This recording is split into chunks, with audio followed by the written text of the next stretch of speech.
Ayan si Idol. Pagdidikitin ng tubo. Anong tawag yun, Idol? Nag-i-epoxy ng tubo. Epoxy.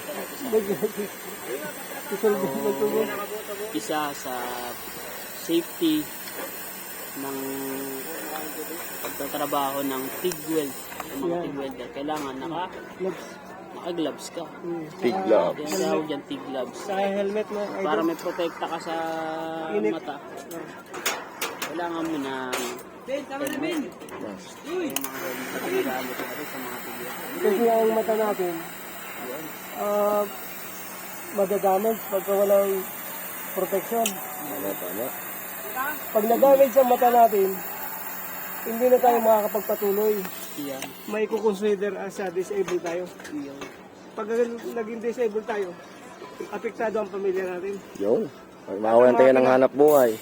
At ang kinabukasan nila, di mo alam yung anak mo pala isa sa mga Engineer. Pilipinas.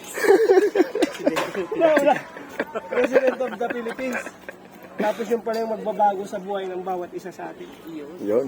Kaya kundi dahil sa dapat kaya ingatan natin ang mga mata natin. Tama. Kaya para ingatan ang mata natin, kailangan natin kumain ng kalabasa.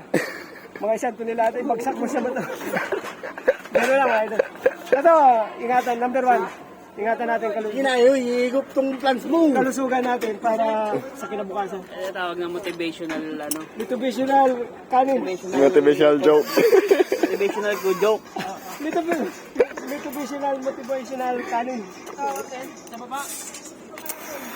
Mga idol eh.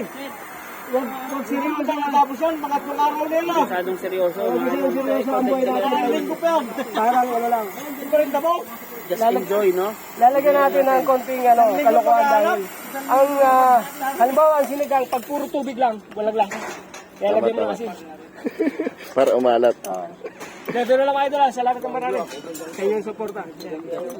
Trabaho lang.